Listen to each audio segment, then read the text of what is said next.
Namo Vishnu Padaya Krishna Pristaya Bhutale Srimate Bhakti Vedanta Swaminiti Namine Namo Vishnu Padaya Krishna Pristaya Bhutale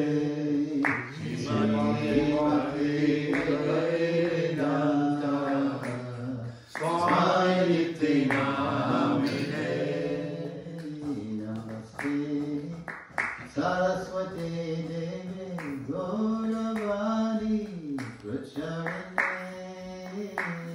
Nirvishesha Shunyavani Kasyapya Veshatarine Namaste Saraswati Devi Gauravani Pracharane Nirvishesha Shunyavadi Masatari Shatarine Sri Krishna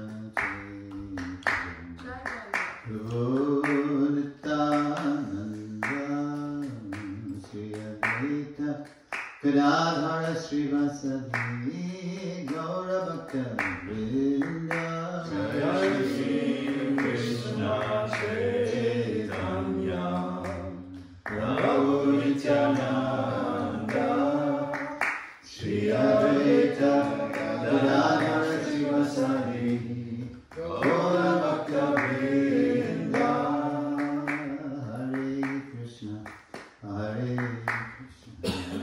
Krishna Krishna Hare Hare Hare Rama Hare Rama Rama Rama Hare Hare Hare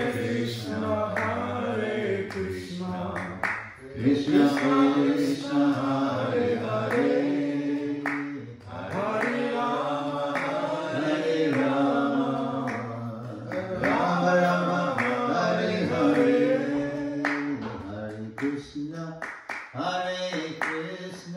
Krishna Krishna Hare Hare Hare Rama Hare Rama Rama Hare Hare Hare Krishna Krishna Krishna Hare Hare Hare Rama Hare Rama Rama Rama Hare Hare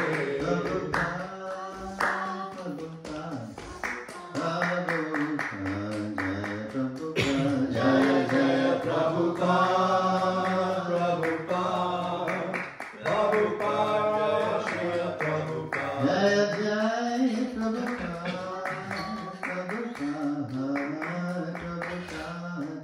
Jaya Prabhupada Jaya Jaya Prabhupada Prabhupada Jaya Jaya Prabhupada. Let's all say Nama Om Vishnu Padaya Krishna Pristaya Bhutale Srimate Bhakti Vedanta Swami Niti Namane Namaste Saraswati Devi Gauravani Pracharane Nirvishesha Shunyavadi Pashyasya Tarine Srila Jai. Yes, after this morning's lesson we'll be halfway through our founder Acarya journey. And we're not beginning, this is the second lesson of the, what I call the Abhideya part, where we deepen our commitment to Prabhupada's mission.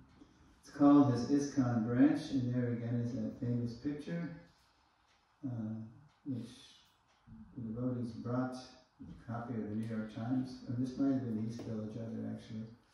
Anyway, they brought a copy of this picture to Prabhupada. It was a very nice article attending it. And Srila Prabhupada, it was the New York Times, because it was a very prestigious piece. And Prabhupada said, yes, this is the beginning of our public preaching by the tree. Again, we have some new people here today. So, has anybody been to the tree? Okay. He's got a piece of bark. He's got this guy, he's Rasika, Prabhupada Rasika. Prabhupada Premi. Well, is the bark on your altar now? We visited Ravindra Sarup in 2019. Acha. Okay. So, but I mean, what did you do with the bark? I worship it. Okay, it's on you have an altar or something. Yeah. Yeah, good. Yeah, Turiyanam Samarchanam, anything in relationship to the devotees. The devotees, yeah, anything in relationship to Krishna is worshipable. So yeah, there's Prabhupada, there's some new people at his feet, there's some, on the left of the tree as we look at it, there's some people who just don't know what Prabhupada is. Is he an alien? This is something new. And there is what is called St. Mark's Place. You can actually see it. Now you can't even see it, it's overgrown, but there's a steeple of the church, and there's a very skeptical young lady with her arms folded. Okay, what is this all about? Prabhupada charmed everybody. Mostly everybody. Okay, so let's get the mic ready to run, because I have you folks read the slides, and you're going to hear things that you're going to wonder about, so just make a note of them mentally or on your device or on a piece of paper or whatever, and then we're going to have hopefully a robust Q&A at the end. So, shocking as it was, the assassination of Mahatma Gandhi in January 1948 only intensified Srila Prabhupada's desire to spread the teachings of Lord Chaitanya on the order of his Guru Maharaj. I say shocking as it was because Prabhupada told us he was a devotee of Gandhi before he met Srila Bhaktisiddhanta. So even though now it's many years later and he's totally sold out to Srila Bhaktisiddhanta, still Gandhi was his kind of boyhood friend, or excuse me, boyhood hero. So it must have been quite an event for Prabhupada. Unable to engage the Mahatma during his life, remember that letter he wrote him and then probably never got to him, past his secretaries. So unable to engage the Mahatma during his life, Abai would now try to engage him after his death. Here is an excerpt from a proposal he first made to the Indian government, his spiritual vision of how to properly honor Gandhi. He called his proposal the Gita Nagari. So this is the first name that Prabhupada gives to his mission, interestingly enough. And I was fortunate enough, because I was part of the research team for the Lilamrita, to find this essay in the papers that the archive sent us. And I'm reading it in Gita Nagari, where we were doing research for the Lilamrita, and I pulled this essay out and I started reading it, and I said, hey, Prabhu, look at this. In 1948, Prabhupada is envisioning a community named Gita Nagari, and here we are in Gita Nagari. Far out, huh? Okay, so here's an excerpt from his proposal. Let's see.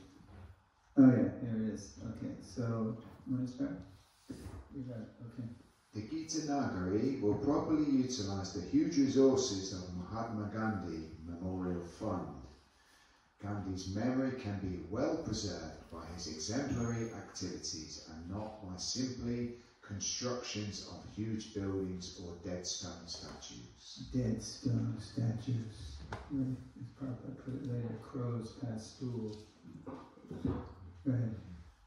Mahatma Gandhi was a saintly reformer, and his memorial fund may be utilised for the purpose of converting degraded persons into saintly order. Good.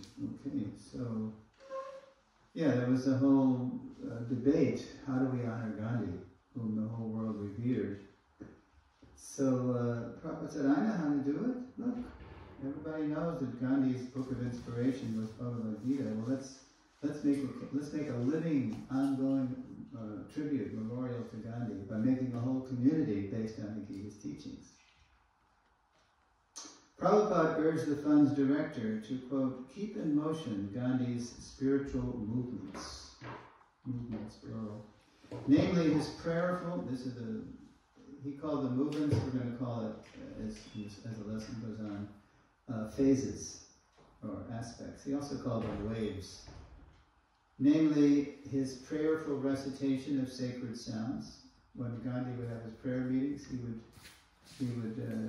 usually chant Raghupati Raghava Radha Ram. But he would also, that's mainly what he did. Sacred sounds, which he didn't make up. He had a friend make up. That's not a Shastra chant. But Prabhupada let it go. He said, okay, you can chant that on Ram Navami. That's all right. So his prayerful recitation of sacred sounds, his restoration of deities to temples. Gandhi recognized the importance of deities in temples.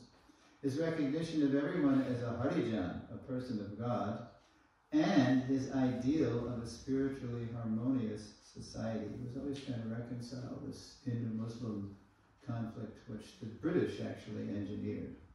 The British were very expert propagandists, and when they knew they were going to lose India, what did? They set the Hindus against the Muslims. This horrendous violence happened during partition, before,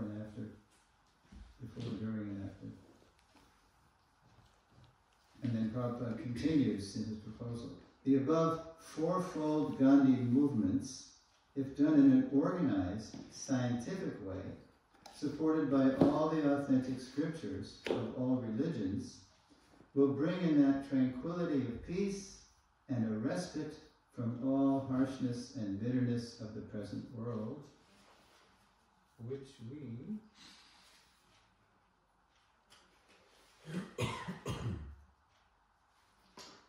we have longed for till now. Fresh from independence, however, India's leaders longed only to be, quote, modern, and were uninterested in Prabhupada's spiritual proposals. Undaunted, Prabhupada kept on preaching. So Prabhupada just ignored. I think he got one answer, thank you very much, and that was all. It was just a thank you. Nobody responded. Because they wanted to be, industrial, and modern. Or just like today, you go to India and you see everywhere you see, India is great. That means we can be just as industrial and we can pollute just as much as the West. Well, as I was landing in Netaji Airport, Calcutta, one time going to India, the first thing I see is a big banner as the plane is coming in, and it says, "Welcome to India. Feel the passion." And I thought, no, wait a minute. I came here to get away from that stuff. I don't want to feel it. That's not what's going to make India great. Feel the passion. Undaunted, Prabhupada kept on preaching. And in 1952, he found his first receptive audience among medical students in the northern Indian town of Jhansi. One of the students was able to connect him with a pious estate executor, who let him use the estate's property and buildings to teach and to reframe his mission as the League of Devotees. Okay.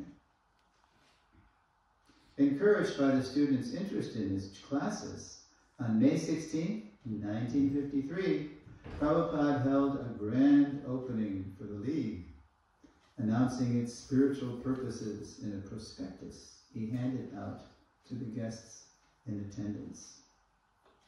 The League's first aim foreshadowed ISKCON's. You probably read the 7 purposes of ISKCON in the incorporation papers. So this is like a beta version of the 7 purposes. This is a big statement by Srila Prabhupada. There's Prabhupada. This is he held a big event in Jhansi which wasn't a very big town, but he held a big event encouraging people to invest in the league and support it and get interested in it. Okay, so let's read that one. To propagate spiritual knowledge systematically for checking the imbalance of life to the whole race of India and the whole world over, with a view to educate the people in general in the techniques of spiritual life as the basis for balanced psychic and biological developments of the human race, and thereby achieve real unity and peace for the contending elements of the present world. Yeah, so this is kind of an expansion of that first, that first purpose. All the purposes of ISKCON that Prabhupada stated in 1966 are a very short version of longer purposes that Prabhupada actually spelled out a few days earlier. You see, if you go in the database and you go down to legal documents and then you go down to incorporation, ISKCON's incorporation, and you see the 7 purposes. But that was on July 13th, 66. 6 days earlier, Prabhupada wrote out Constitution of Association. You can read that too in the database. And this is a broader kind of expansion of those purposes. It's very, you can see it's a cultural movement that Prabhupada's presenting. For those, the 7 purposes were just a short form because Stephen Goldsmith, the attorney, needed something very succinct and short for the incorporation papers to present to the state of New York so Prabhupada could get his 501, what we call 501c3, tax-exempt status for a non-profit religious corporation. But if you have a database, I heartily encourage you to look in Constitution of Association under legal documents and read a much more expansive version of the purposes of ISKCON. We're an educational institution. That's what Prabhupada wants.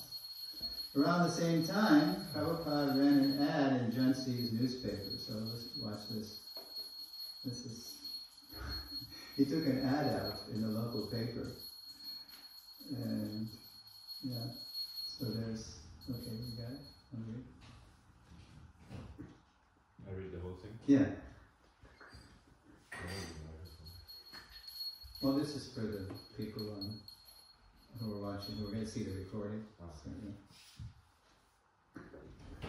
Wanted candidates from any nationality to qualify themselves as real Brahmins for preaching the teachings of Bhagavad Gita for all practical purposes throughout the whole world. Deserving candidates will be provided with free boarding and lodging. Apply A.C. Bhaktivedanta, founder and secretary of the League of Devotees. Now, years later in Vrindavan, I don't know if I've told this already, but Harishari Prabhu found some old papers about the League of Devotees. We didn't know anything about the League of Devotees. Prabhupada never talked about it. But he found, maybe the prospectus, I don't know if he found the one ad, but so Harishari, he took this paper to Prabhupada. He said, Papa, what is this? You had a movement in India before you came to America, the League of Devotees? What is this league? And so Prabhupada chuckled and he said, oh, it was just me. He was it. He was just one person. And look at he's soliciting, he's trying to recruit candidates from any nationality to study the Gita and preach it all over the world. Prabhupada said, I never thought small. But he did initiate one disciple in India in connection to Jhansi. Did anybody know who it was? What was his name? His name was Prabhakar Mishra. He was a Sanskrit person. He might have been going to the medical college. Anyway, he was the one that introduced Prabhupada over at that time. He was called Bhaktivedanta Prabhu to this a state executor. And you see, look, the League of Devotees. It was called the Radha Memorial. It was a memorial to a fellow's wife. And it had been, years ago. And it had been just lying vacant. So the executor, he liked sadhus, so he said, yeah, you can use, nobody's using these buildings. Go ahead. So, the peace that the League of Nations had failed to bring after World War I, and that the United Nations would also fail to deliver after World War II, the League of Devotees would now bring through systematic spiritual education. The events that would compel Prabhupada to eventually set aside the League, leave his family, accept the renounced order of life, and finally journey alone to the West, have been well documented in Srila Prabhupada Lilamrita. What concerns us here is how Prabhupada finally established his mission as ISKCON, the International Society for Krishna Consciousness, fulfilling its purposes in distinct phases. So now we're going to take a look, the rest of the lesson we're going to look at how Prabhupada unfolded the movement in phases. And the phases didn't always happen in the same order, but there are definitely distinct phases. And we're going to look for evidence of the phases in Prabhupada's pre-America writings in India, what he wrote in India. And then we're going to see examples of those phases in ISKCON's history in the early days. So, first of all, the next section I call a branch of Lord Chaitanya's movement. During his first year in the West, the Lord revealed to Prabhupada he would have to start a fresh branch of the Gaudiya Sampradaya. Indeed, in his commentary to the Sri Chaitanya Charitamrita Adi Lila 12.73, Prabhupada identifies ISKCON as a, quote, branch of the Bhakti Kalpa Turu, Lord Chaitanya's, quote, desire tree of devotional service. And there's that tree, Lord Chaitanya, he's the trunk. He's watering the tree, he's distributing the fruits, and he says, as you know in CC, I've got so many fruits, I can't distribute these alone. Of course he can, but he wants people to help, to take credit by participating in his spreading all over the world. Though but a branch, Prabhupada's mission carries the spiritual power to transplant the, quote, tree of love of Godhead worldwide. Prabhupada memorably begged for that empowerment in the next to last verse of the poem he wrote the day he landed in America. Quote, O Lord, I am just like a puppet in your hands, so if you have brought me here to dance, then make me dance. Make me dance, O Lord. Make me dance as you like. Okay. All right. If you've seen this picture, do you know where it is? Where Prabhupada is? Think early days. This kind of. What's that? I'm sorry, I can't. The Acarya family. Agarwal. No, it was after that. Actually, yeah, it was during ISKCON's time.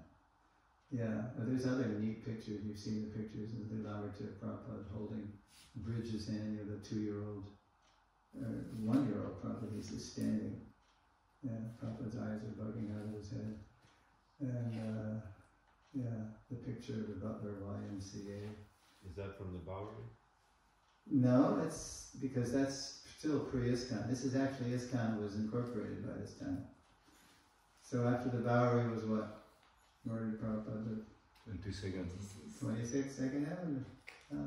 So 26 2nd Avenue, when you went, you said you went to Tompkins Square Park, huh? Yeah, I went to every... Did you go to 26? Yeah. Did you go into the courtyard in the back of 26? It was closed. Okay. I saw the flat where he lived before that, which is in between two not skyscrapers. Oh, okay, yeah. A little building that has preserved in between the big ones. Yeah, okay.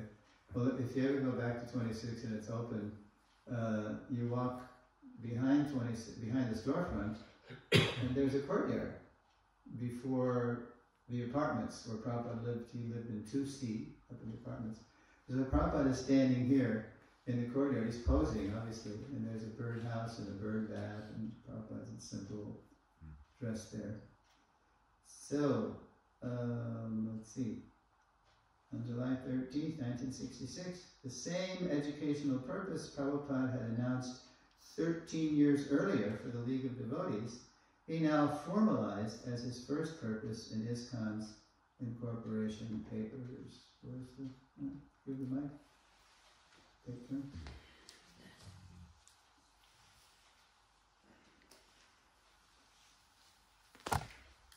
Okay, there it is.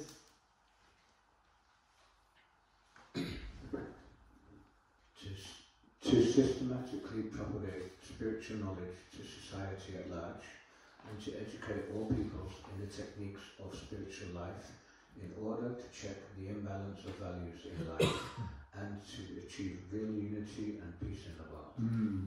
Yeah. So notice the word systematic. You gotta go, Prabhupada writes about this in the purports of Bhagavatam too. You gotta go through the literature systematically, so you get a full understanding. You don't just jump to the 10th canto, as Prabhupada would criticize. Okay, 6 more purposes followed, all reflecting the same educational mood and mission. In 1976, 10 years after he had incorporated ISKCON, Prabhupada was back in New York City to celebrate Rath Yatra, the temple's first chariot parade. Reflecting on society's global expansion in such a short time, Prabhupada compared ISKCON to Varahadev, the Lord's boar incarnation. Only Prabhupada can make a comparison like this.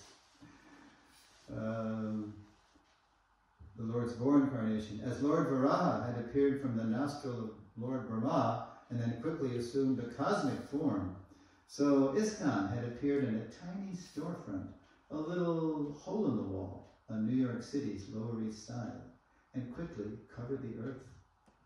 It had done so because Prabhupada had been utterly and absolutely surrendered to Krishna's plan, whose phases he had been contemplating since the 1940s.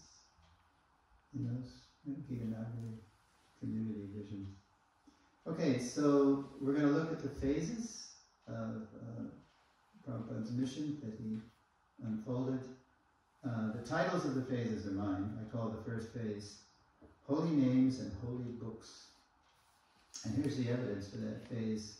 In the 1956 Back to Godhead article, highlighting the importance of absorption in sacred sound, Prabhupada wrote, leaders and politicians may take lessons from the life of Mahatma Gandhi in respect of his daily evening prayer meetings and regular recitation of Bhagavad Gita. Reciting the Gita makes one able to get rid of the demoniac way of life and gradually rising up to the plane of pure devotional life of the gods. That was in May 20th May 1956 piece. So the first phase I call Holy Names and Holy Books. That was, Prabhupada came over penniless practically. He had sold, there's the original Bhagavatams. He had sold, his set of 3 volumes of the first canto to Captain Pandya and his wife, and Pandya gave him 20 US. So he had some legal tender. He had 40 rupees, but they weren't even legal tender. He couldn't even exchange them in America. You still can't in most places, most banks. But he was very wealthy in the books he had brought. Those Bhagavatams. Launching ISKCON in 1966, Prabhupada was the exemplar of ecstatic devotion. Brows knit, his eyes slit in concentration.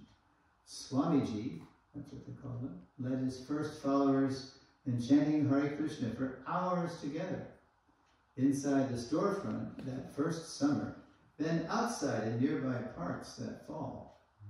Those publicized outings were an historic marker in Prabhupada's public outreach, which he continued to expand globally through his followers.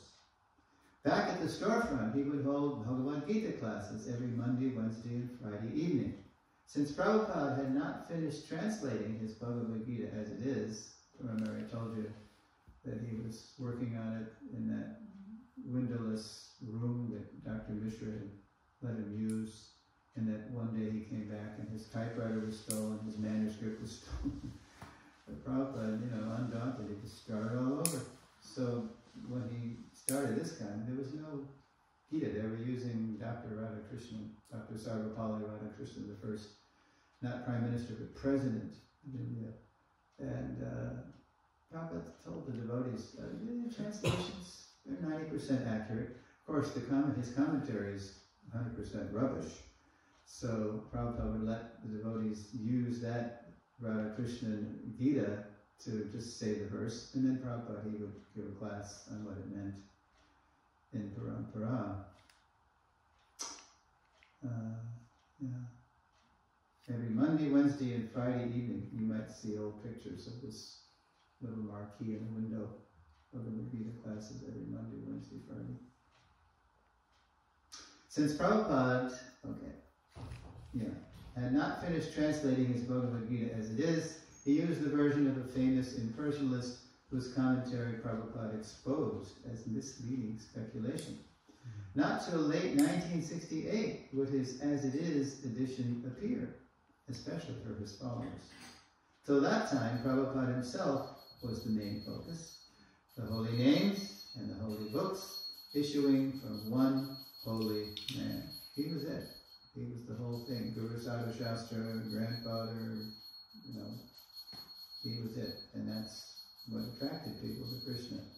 Just his example and his erudition and his nobility, everything about Prabhupada was attractive to his followers. To impress upon his followers their responsibility to continue spreading Krishna's teachings after he was gone, Prabhupada had them start an American edition of Back to Godhead. Oh, there's the first one. They did it. Have you heard of a technology called mimeograph? In the old days, this mimeograph machine, you insert, I don't even know how it works, but you insert something and then it prints it out, and it's hand cranked too. So they didn't have any money to do anything better, so they just, and the reason they started it too is because as the summer wore on, they thought, well, maybe we should do something for Swamiji. They stopped using his bathroom.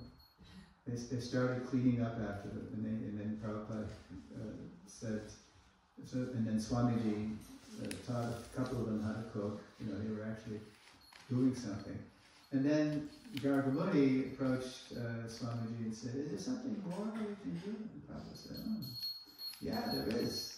In India, I published this magazine called Back to Godhead. So let's start an American version. So they did. They started it. And it was full of, it was all written by devotees.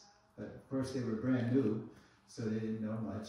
But their poems and their articles were just, and it was full of all their old heroes, Walt Whitman and Emerson and Thoreau, and but then they were connecting it to Krishna. It's pretty sweet to read those early BTGs. And then after a few years, you see how it evolved. They had a full-color magazine going, what's that, October 69 issue. Okay, rolling off old mimeograph machines at first, by the end of the decade, BTG had become a colorful magazine, whose copies ISKCON devotees would offer people gathered round their street chanting parties. These were the infant days for the literature distribution that would become a hallmark of Prabhupada's movement. When I joined in July 70, that was the only thing we were distributing. It was Back to Godhead. We didn't know how to, we also had Krishna book. We had the first volume, but we didn't have, we thought it was too big a book. The people would never read it. We just didn't, we didn't have a clue. So BTG was a little more, it was smaller, so we'd go out to Boston Commons and Cambridge Commons, and you know, we would chant, and then after a half hour, somebody would step out from the party, and I mean, you might still do this at Hari, I don't know. And then a few brave devotees would go out amongst the crowd. One arm had BTGs, and the other a conch shell for collecting, you know, coins. They hardly gave any bills, but coins. And Giriraj Brahmachari, he was the big collector and the big distributor. Sometimes he would distribute 30 BTGs in a whole day, you know, and come back with $30. Wow, Prabhu, you're empowered. And he was. And that was our only income. So we'd be poor. We were poor, you know. Yeah. Okay, so holy names and holy books, and then the way it unfolded, temples and deities. Okay? In the above-mentioned 1956 BTG article, Prabhupada cited Gandhi's temple entry movement to show the crucial role temples play in a spiritual revolution.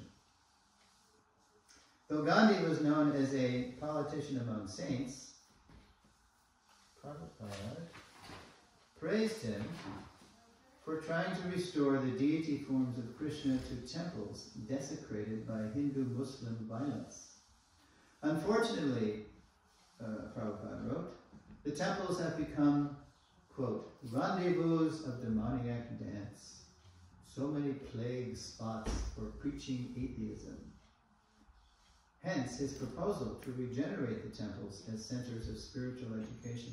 Now, when I read that, you know, in my research, that Prabhupada said that the temples in India have become rendezvous of demoniac dance. This is the 50s. He wrote that in his BTG piece. It just baffled me. I mean, the only kind of dance we knew in the 50s, that was when Elvis Presley came in and rock and roll, and so I can't imagine that in India, that you couldn't imagine, it wasn't like rock and roll dancing was going on in Indian temples. So I would express my confusion about that when I present to the devotees. And then I was in South India presenting in Bangalore South Temple.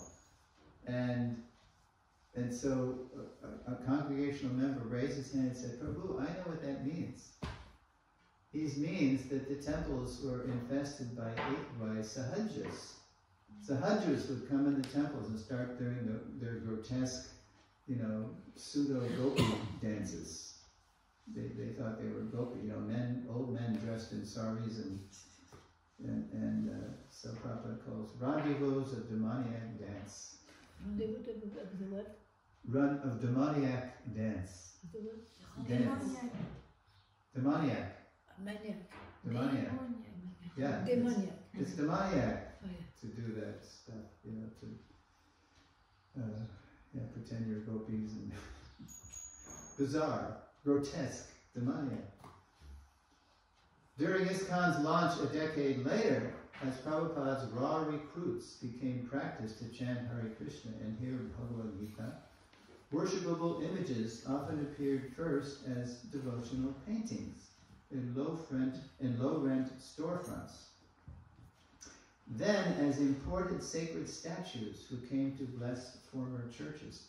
So the reason that the first ISKCON centers were in storefronts was because that was the cheapest way to go. There was no money. And so the devotees just rented, you know, 26th Avenue, Mukunda Maharaj and a person named James Green, who became Jagannath Das. They covered the rent for the first, you know, few months of 26th Avenue. And then when Prabhupada started the second center in 518 Frederick Street, that was also a storefront. That was the model. That was the only thing they knew. And in those storefronts, they had paintings. You know, they had like Jadharani, my god sister, Jadharani Mataji. So she painted. Prabhupada gave her a picture of the Panchatattva that he brought over from India, and he said to Judy, "Can you paint this, Judy?" And she was an art student at CCNY, City College in New York, and she said, "Yeah, I can paint." So she made she made a painting, and that became the first worshipable image in 26th Avenue. Ravindra's got it. Ravindra has it. Yeah, he showed me, very proud. Wow. He has it in his house there in upstate New York. Oh, yeah, that's right. Actually, he showed it to me. Because I visited him last July. And, you just triggered a memory, yeah. And I said, what? That's it? He said, yep, I got it. So I touched my head to it and...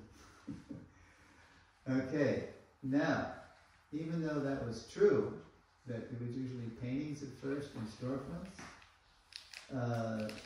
surprisingly, there was an exception to this. Homemade forms, homemade deity form, not just a painting, but a form, 3 dimensions, appeared right away in the first San Francisco temple. That's what you're looking at. In the first San Francisco temple. A storefront in the heart of America's counterculture, the Haight-Ashbury, hippie heaven. Prabhupada asked a skilled newcomer to carve deities, modeled after figurines spotted in an import store. If you're ready to Never mind that the carver's wife had shoplifted the figures. Right? We call it the 5-finger discount in our counterculture days. We were liberating the merchandise from the capitalist pigs. We didn't call it stealing or shoplifting. So, never mind that the carver's wife had shoplifted the figures, or that the carver himself wasn't yet following the principles of Krishna consciousness.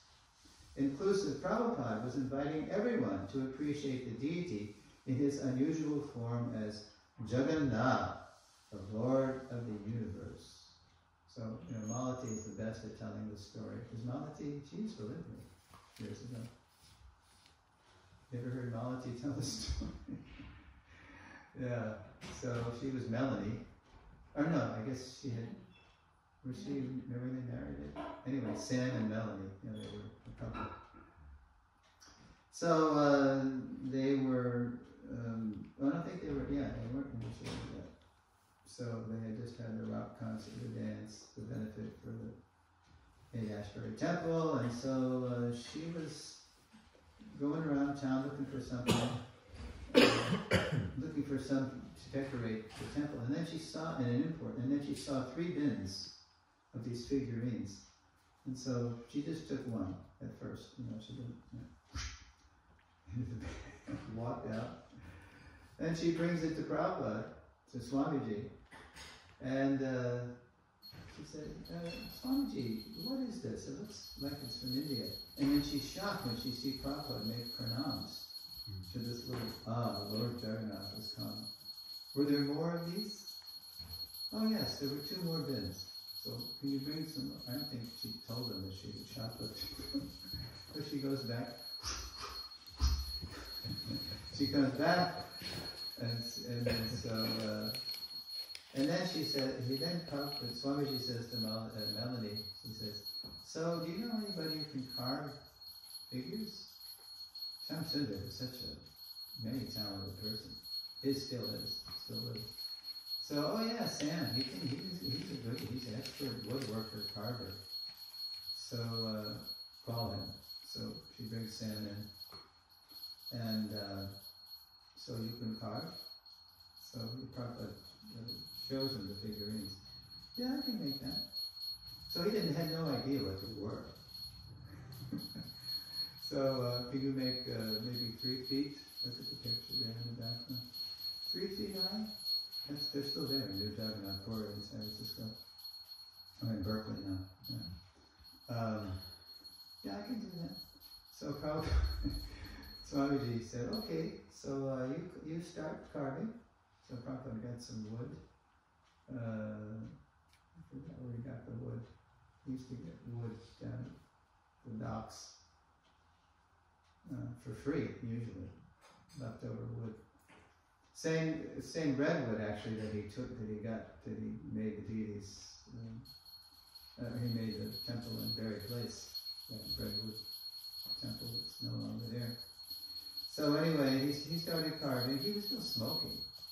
He was smoking. So one day Swamiji walks in on him to check his work, and so Sam is working on it, and then Swamiji sees his pack of cigarettes sitting on top of, what would be Lord Jagannath's head.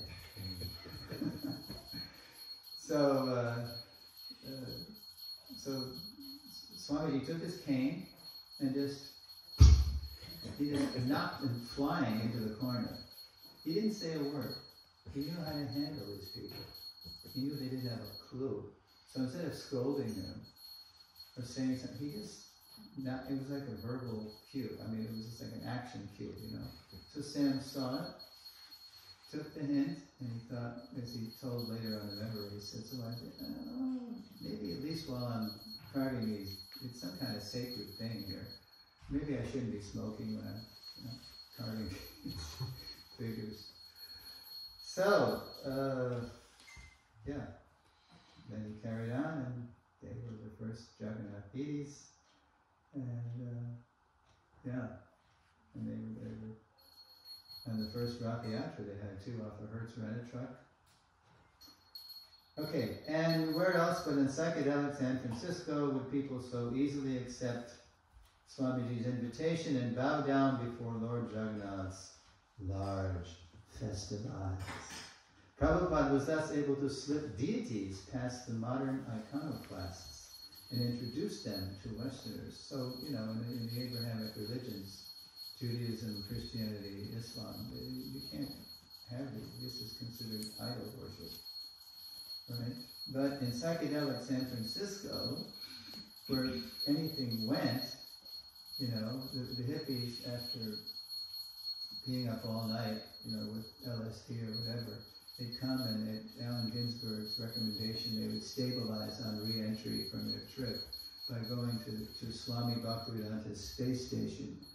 So they would come in the early morning, and they would just, chill with the devotees. They would just sit there, And one day, after Prabhupada had installed what Sam carved, they saw these forms.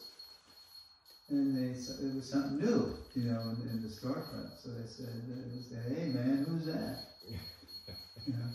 Oh, that's God. Far out, man. And then they bowed down too. They saw the devotees bowing down to these figures. They looked like something out of an Indian totem pole. They didn't know what, a Native American totem pole. That's what the devotees in New York first thought when they saw these. When Shyam Sundar, Sam carved more deities for New York. So they opened up the crate, and it came. That's what the devotees thought. Wow, it looks like a totem pole. Yes. Prabhupada was thus able to slip deities past the modern iconoclasts and introduce them to Westerners. Alright, so that's temples and deities. Phase 3. Initiation and congregation. Let's see. There we go. Okay. Just stay there. In a 1949 letter to Indian Deputy Prime Minister Dr. Sardar Patel, Prabhupada wrote, quote, the third item is to take up the Harijan movement. That's Gandhi's movement. This movement is, in the real sense, Prabhupada's bringing Gandhi's Harijan movement to a spiritual level, a spiritual initiation movement, and this should be organized in such a manner that people all over the world may take interest in it, unquote. The, quote, Harijan movement was Gandhi's attempt to allow everyone into the temples, not just the higher castes, by declaring everyone a Harijan, a person of God. That's true, Prabhupada noted, but in order for everyone to become fit to associate with the Lord, with Hari, the Harijans must be initiated into a restorative path. They need to be reformed to associate with Hari. So, there's Prabhupada initiating a Western girl later on. Quote, this is Prabhupada. in the Bhagavatam report. Sanatana Goswami says that as bell metal can turn to gold when mixed with mercury in a chemical process, so by the bona fide Diksha, or initiation method, anyone can become a Vaishnava. One should take initiation from a bona fide spiritual master coming in the disciplic succession, unquote. That's Bhagavatam 4.854 purport. Initiated devotees would gradually become the core of a wider congregation, whose evolution would vary from country to country. So generally, like in the West, we started with initiation, and then we built the congregation out after that. Basically, people who took initiation in their teens and 20s, after Prabhupada left especially, people started getting married and go from the student to the householder stage. Now, it was different in India. It was the reverse. When Prabhupada brought his first Western disciples to India, for example, they were the talk of the nation. Why would materially successful Westerners give up everything to dance and sing Hare Krishna in the streets? Quote, "You want to imitate Westerners?" Prabhupada would chide his countrymen. "Then imitate these Westerners. They are fed up with so-called modern civilization." Unquote. Rather, oh, sorry, I should have had somebody read that. Oop. Okay, let's go to the next slide. Material advancement of the Western countries and the spiritual assets of India should combine for the elevation of all human society. Right, that's a Bhagavatam report. It's called, Prabhupada said, Anda Pangu Nyaya. Anda, the blind person, Pangu, and the lame person, Nyaya. The logic of the blind person and the lame person. You put the lame person on the back of the blind person who can't see, but he's strong, maybe he's strong, then you got something. So the West is blind, but they're strong in their resources. India is lame, especially back then, but they have vision. So you combine Eastern vision with Western resources, and this is good combination. Bhaktisiddhanta preached this too. Concerned that Indians might come to see the Western devotees as mere performers, some observers were already dismissing them as spiritual hippies or even CIA spies, which is gotta be a joke, right? CIA spies.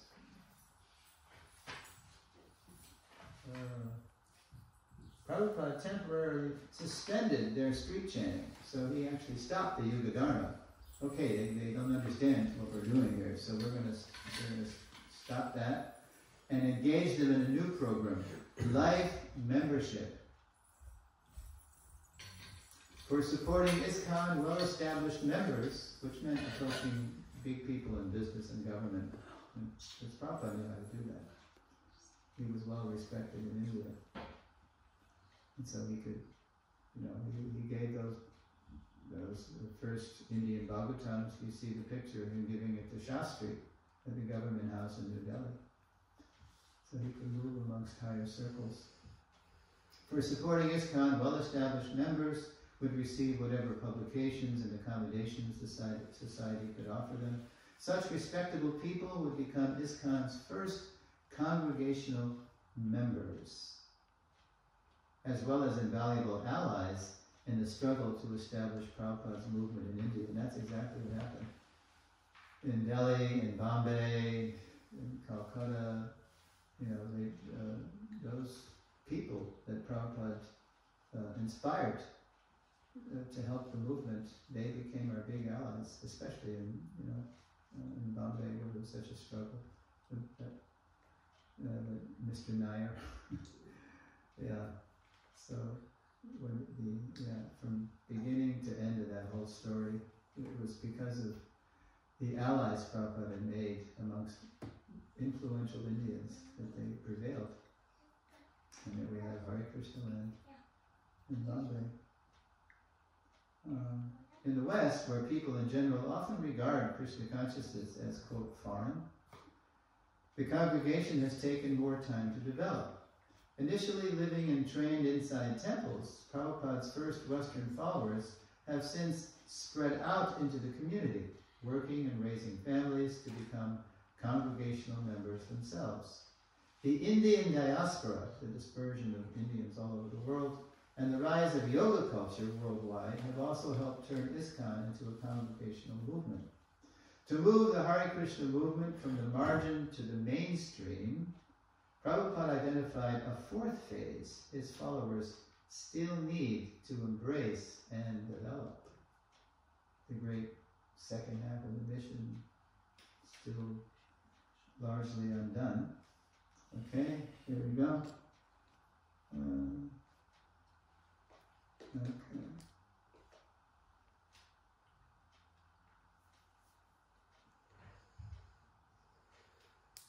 Yeah, I'll just leave it. Well, I'll get back. Here we go. In the same letter to Dr. Patel, Prabhupada wrote, quote, "The fourth item is to organize the much discussed caste system." Prabhupada doesn't shy away from the phrase caste system because the original caste system is according to the gunas, not, some by birth, people claiming power and privilege by birth, but by the gunas. Discuss the much discussed caste system as a solution of the natural division of human beings all over the world. Prabhupada's continuing here. Nationalistic division of human races is artificial. This nation states. We're all, I'm French, you're Russian, I'm American, you're whatever, Spain, or whatever. This is artificial, Prabhupada said. But scientific division of the caste system by quality and work, as envisaged in the Bhagavad Gita, is natural. Okay, so here's, there's Vedic Varnashram way back when. Prabhupada said the days of yore, once upon a time, thousands of years ago on the left. And then here's an example of Gitanagari today. I lived there for 13 years, so I'm partial to Gitanagari. It's in a beautiful, rich southeastern Pennsylvania farmland. And it's doing well today, too.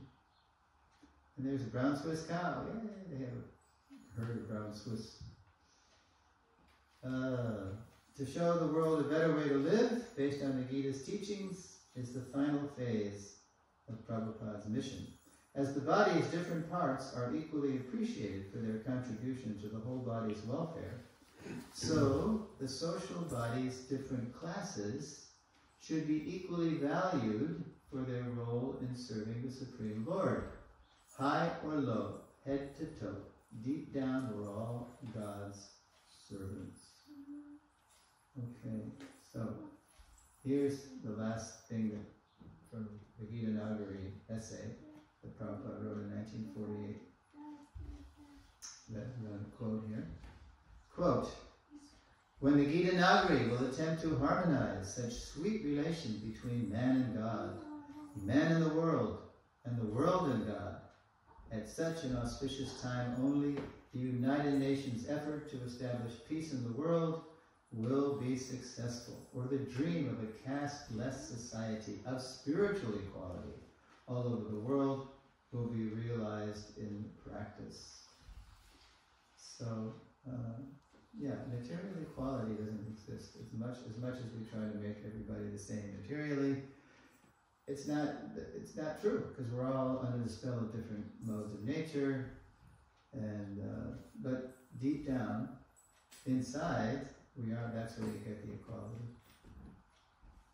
Because living the way Krishna lives amid his land and cows looks and feels very different from the way most of us live in the modern world, and because the first three phases of Prabhupada's mission are perhaps more easily adaptable to modernity. First three phases were chanting, the books, holy names and holy books. What was the next one?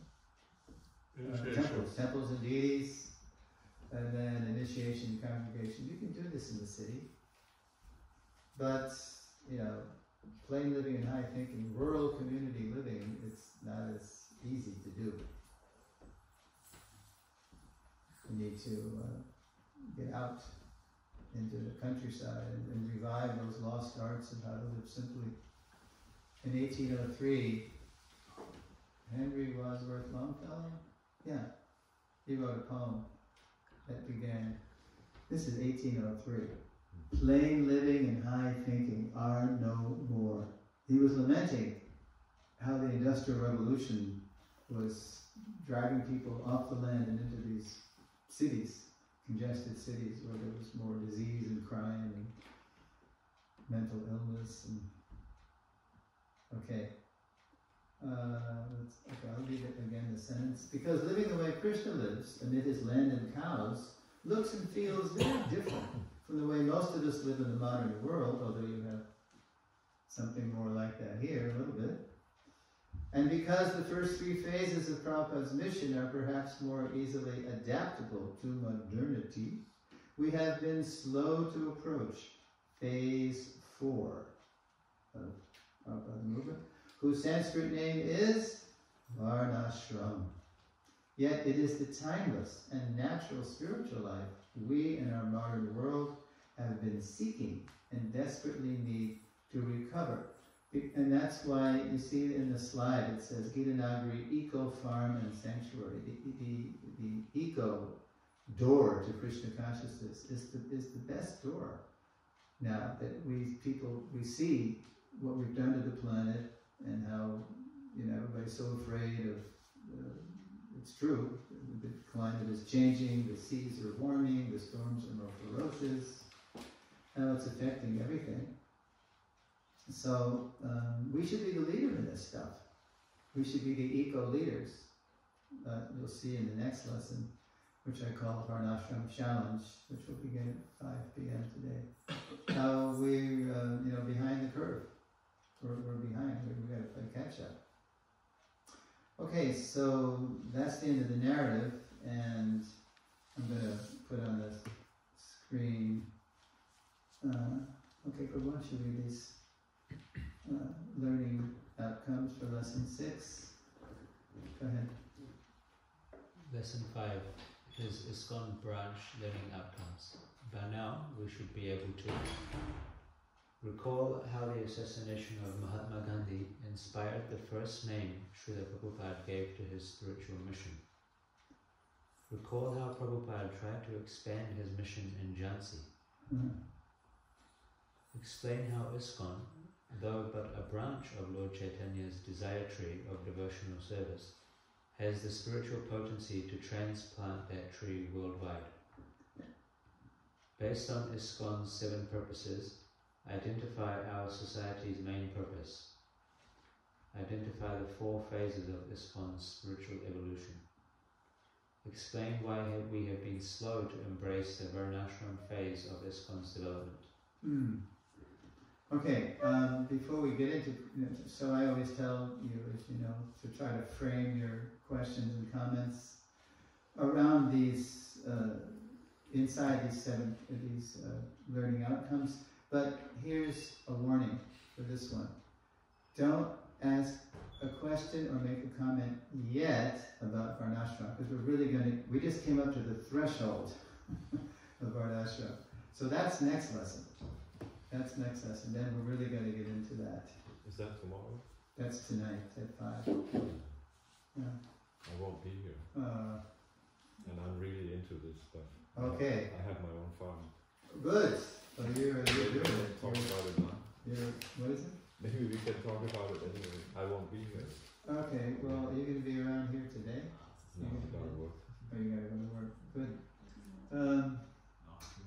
Well, okay, I'll let you ask one question or maybe one comment.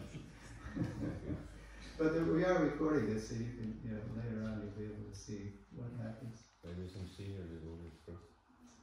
Yeah, well, I just go by hands. So let me, let's see. All right, so let me just. Okay, we got about I'm going to go to 9:15. Yeah, I don't really have a transition to this. That was a transition. Save your questions and comments for the next lesson. Because they're really they're like one or two to go together. All right, Prabhu, what's your name? Madan Gopal. Madan Gopal Prabhu. I think that the one big reason why we are not taking our Varnashrama seriously is that we are not really in the mode of goodness. That's right. And it may be hard to say, but it's true. Especially if you want to work the land, if you want to do things, as you said, old techniques, not just by machines. It's hard work. As Ravindra said, it's hard and it's slow. It's more of goodness. Right. This is the push button age, where just by a tap of the screen we want everything instantly. That's one reason. Another reason is we're in the modern, we're tied in the modern system. And because of that, it's a little difficult to do, say, self-sufficiency 100% until you have to. Again, Ravindra, I talked to him about this. He said that it won't be done in a big scale until you're forced. It means when you can't go to the supermarket. Yeah. But some people are still going to do it, and they will be very, very valuable at that time when there is no more food in the supermarket, which that time will come. I don't think it will come. Right. That's true. Prabhupada said exactly what because he said. I have to do two things. Trying to learn self-sufficiency, do that kind of work, but I have to make money at the same time. You gotta pay the bills. So you need to have one foot in each camp. Yeah. And sometimes you feel like you're alone. You don't have a community village. You don't have a village. Village culture yet. That's right. But that's some thoughts about that. Okay, that's all spot on. We're going to talk about that. Stop. Yeah, we're going to talk about that more later on. Today, you can't do Varnashram alone. You can't protect cows alone. You need support. That's why you guys have Adopt a Cow, right?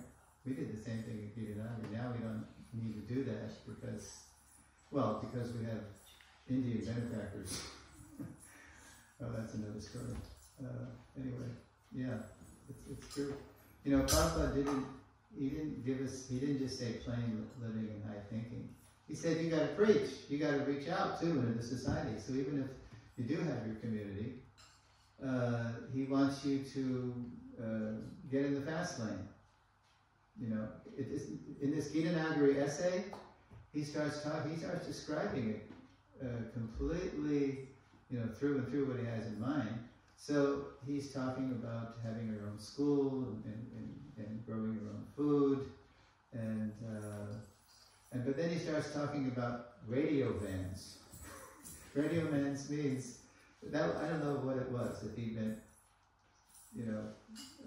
shortwave radios and vehicles or whatever. But from the Gitanagari, we're going to send out preachers. It's not like the Amish. They don't even believe in preaching. They don't want to associate with they call us the English. I'm saying all this because I have a lot of Amish friends. It's an Amish country. And and what you said about we're not in the mode of goodness, exactly what an Amish friend of ours said. I developed a friend with a guy named Sally Wenger, Pennsylvania Dutch name. So Sally Wenger supported himself in a typical Amish way. He was making blankets, weaving blankets, and he had magnets that he would put on people's pipes to reverse the polarity of the water in the pipes, reverse osmosis to help with the water in the pipes. And so he was always fascinated by us. So he said, "Hey, Rich, let me get this straight." Because I'd been telling him how we were all converts. We were born and raised in the cities and the suburbs, and now here we are out in the country trying to do some simple thing. He said, "Let me get this straight. We Amish, we started in the a few hundred years ago with horses, And we never left the land and the horses. They worked the land with the horses. And the horses, that's kind of like a little bit passionate too, because horses are quicker, than oxen. And you started with cars in the city. You guys were like driving around in cars. And now you're trying to go to oxen, ox carts, and plow. He said, whoa, that is really too much. It must be very hard. And he was right. And most of us who have tried, at least in America, most of us who have tried to do, the farm thing, we couldn't last. We couldn't do it. We didn't know how to do it because it takes knowledge, it takes experience. We had a naturalist come out to Gitanagari, a lady named Evelyn Snook, who cured herself of cancer in the 1940s. And she became an herbalist when the doctor sent her home to die. And she said, no, I refuse. I'm going to cure myself with herbs. She cured herself. And then she's on a mission, to show everybody how to use herbs. That's right in their backyard. They don't even know. They have their food and they have their medicine right in their own property. They don't even know it. So I said to Evelyn one day, Evelyn, why don't you come out to Gitanagari? We don't know these things. These are lost arts. So she came out one Saturday to walk us all around. Oh, here's your soap and your shampoo and this plant. You can eat this, you can eat that. You people are living in a paradise. You don't even know it. You don't know how to use this stuff. But we would rather go once a week into Harrisburg, Pennsylvania, the big city, the capital of Pennsylvania, and buy everything we didn't have so we could live with the amenities we were used to, rather than learn.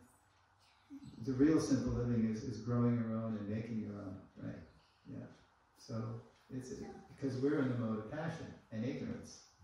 Practicing bhakti, that's okay. It'll gradually be cleansed.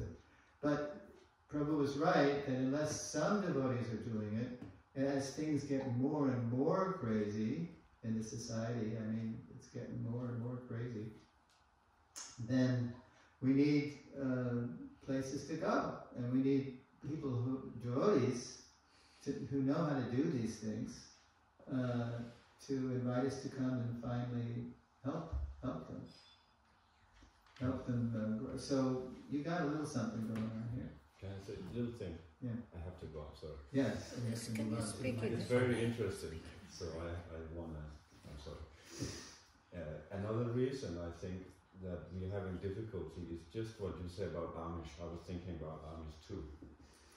Because they have an advantage, that they have a very stable society. Yeah.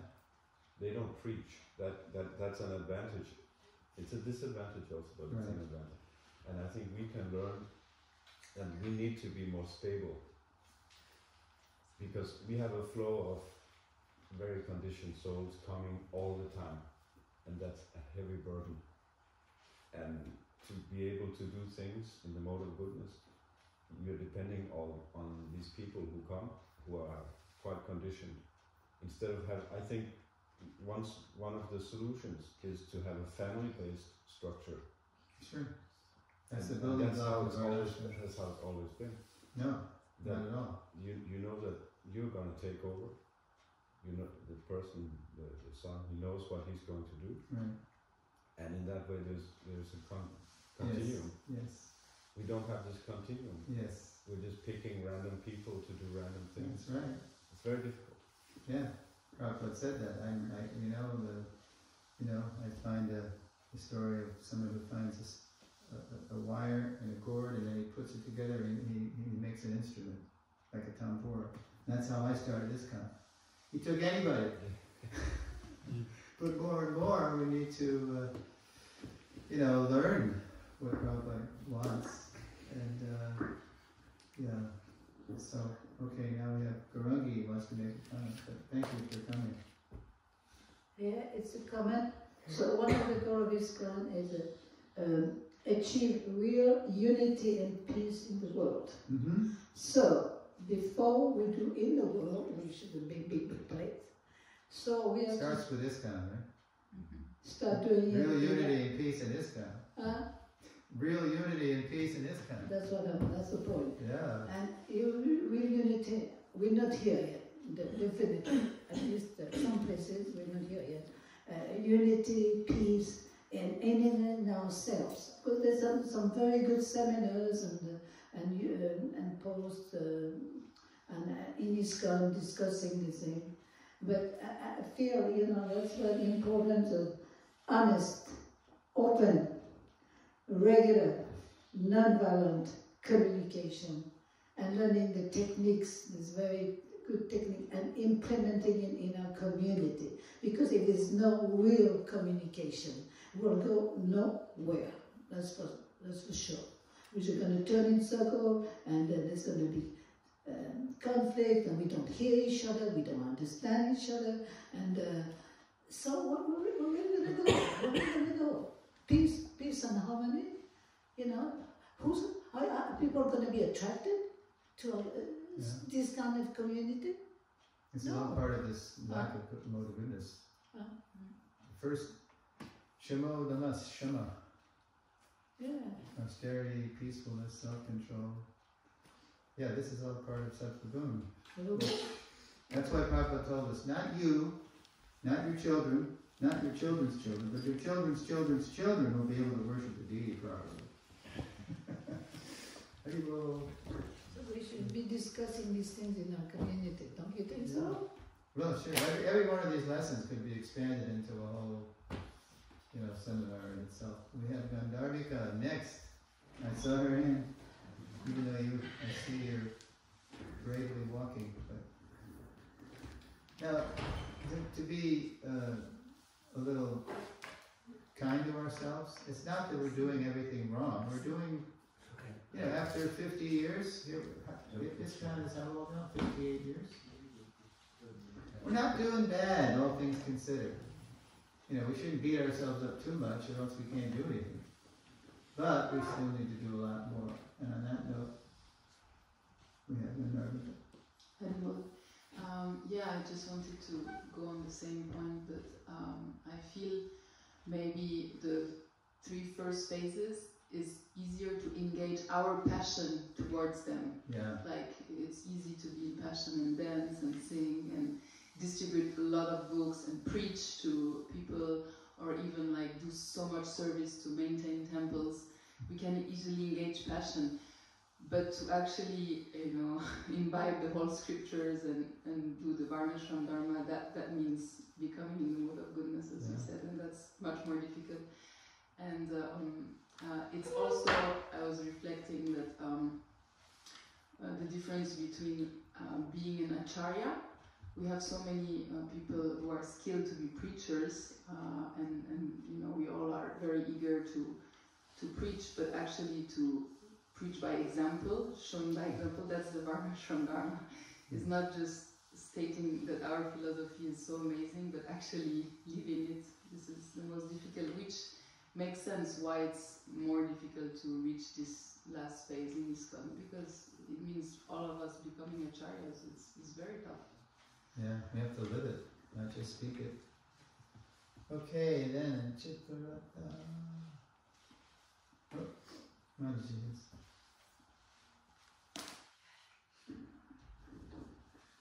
Yes, this Varnashram Dharma seems to be the first point to reach really goodness, but it means also to start with goodness. Well, yeah, they both go. We say that, in And fact, we are still in this material world, which will always be problematic. Mm-hmm. So how we can conceal these 2 sides of the same coin, in fact. Well, we just by hearing, but everything starts by hearing. And then the more we hear, the more we have tools and knowledge to practice. And I'll give you a silly little example. Before I came to the movement, I used to bite my nails and pick at my nails. I never had much nail because I was always tearing it, because I was kind of anxious guy. My mother called me Nervous Ned. But then, as soon as I joined the movement, all of a sudden, I had something better to do with, I had beads. So I started to chant on the beads, and I had so much to do, I had no idle time. There was so much to do all the time, right? And then after 6 months in the movement, I looked down and, oh, I have nails. They weren't all torn off and bleeding. That's just a silly example. But just by engaging in bhakti, you know, the disciplines and the activities of bhakti, I was calming down. Oh, it's true. There is a God, and He's a benevolent person, and He dances. Wow, that's cool. You know, God is not just some guy like Michelangelo in the Sistine Chapel. He's this forbidding figure, this angry, jealous God. Well, Krishna has that side too. If you want fire and brimstone, we have Lord Srila for that. But ultimately, originally, he's Govinda Madhava. He's playing a flute and he's dancing. Nietzsche, the philosopher Nietzsche, Friedrich Nietzsche, he always had Christian friends who were needling him and mocking him for being an atheist. And actually, he wasn't. It's not that he was against God. He was against the Christian presentation of God. He didn't like that. So he finally said to his friends, you want me to believe in God? You want me to believe in your God? I can only believe in a God who dances. He said that. Well, guess what? That's what Krishna does. He likes to sing and dance. That's what's going on in the spiritual world. So it's not that we have to be perfect, you know, until we can do anything. But we hear and then we try something, and then it goes hand in hand, you know. So gradually, we come and we don't have love for Krishna because we're so conditioned. But then gradually it wakes up. It's like the 9-step process of bhakti, shraddha, the praying. It's just a journey, you know. So it's not like a catch-22. We say you can't do anything because you're not good and you can't practice, or you try to practice but you're not good, and no, it just gradually happens if we apply ourselves. It doesn't happen just by doing nothing. Application. Bhakti, what does Prabhupada say? The process is simple, but the application is difficult because we're conditioned and our desires get in the way. But gradually, as we apply ourselves, Krishna is pleased by the effort, and He relieves us of the anarthas.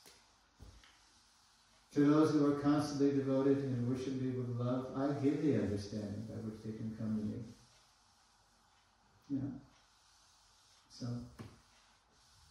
fear not. And even if you think, oh, I've been practicing for so many years, like me, 54 years, and I'm still falling asleep chanting Hare Krishna, hey, at least I'm chanting Hare Krishna.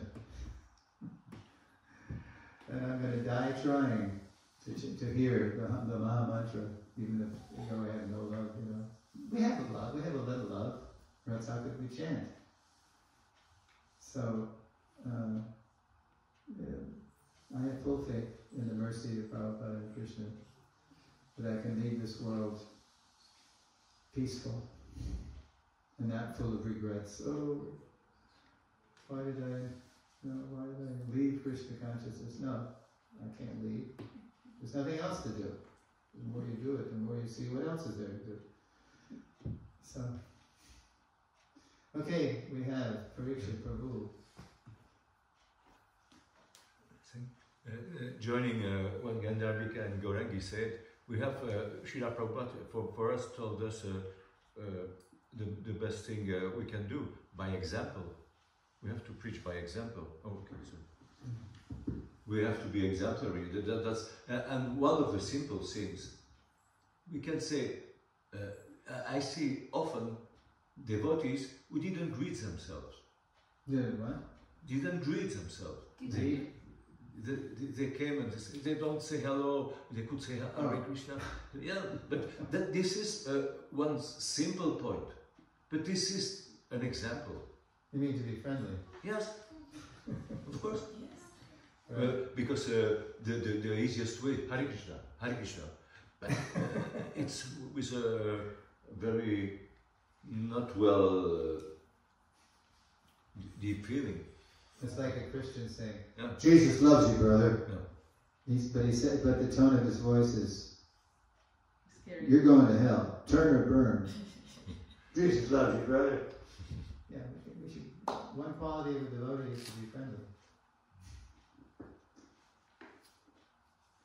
All right. Point taken. Anybody else? There's no such thing as a foolish question. Don't worry. We're all fools. So you're among friends. Does everybody know what a totem pole is? Does everybody what? Say it again. Totem pole? You used it in the class, in the seminar? Oh, everyone thought it was a totem pole. Oh, totem pole. So I'm wondering if the non-English speakers know what a totem pole is. Okay, totem pole is in Native American. It's ancestors. Oh, totem. Worshipping your ancestors. Not just Native American, other cultures too. They have this idea. So, yeah, we shouldn't think the deities are what are they appearing in? Composites? They're all appearing in marble? Yes. Okay. Pure marble. Okay. But we shouldn't think they're marble. The marble was Krishna's energy. So Krishna can appear in any, there's 8 kinds of deities, right? There's a deity you can, even in the mind. If that's all you have, your meditation, then Krishna can appear in your mind. But, as Prabhupada would tell us, don't think the deities are brass or stone. If you think that, then they will always remain brass and stone. Then you won't feel any reciprocation because you think that's what they are. So as long as you think that, then why should the deity Krishna reveal himself to you? So the deities are not anything other than what Krishna reveals himself in the Archa Murti, Archa form. And why does he do that? So we can serve him, so we can bathe him, dress him, sing his praises. And Prabhupada would say that's why the deity, that's why Krishna comes as the deity, so we can practice serving him. If you try to serve Krishna in his universal form, you can't do that. It's a ghastly form. Arjuna said, "Oh, please, I don't want to see this form anymore. It's ghastly." And Prabhupada said, "You can't feed the universal form. You'd run out of food. He can devour everything. He's devouring the universe. You can never feed him enough. But when he comes as the deity, you can just satisfy him with a little leaf, fruit, flower, water, if there's bhakti. That's what makes Krishna hungry for your offering. Not your puri, halava, but the bhakti, the devotion. That gets Krishna hungry."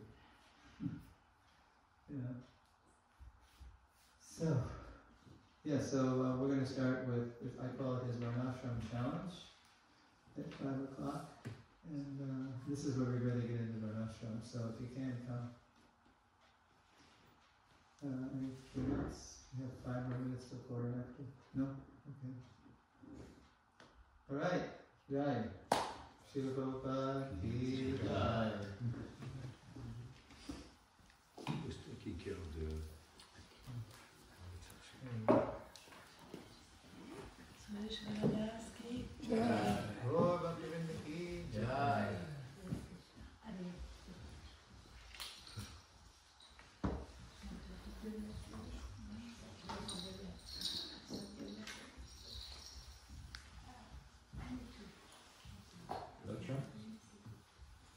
Just stop it. Yeah, stop it now. Do I just stop the recording? But there's a button inside.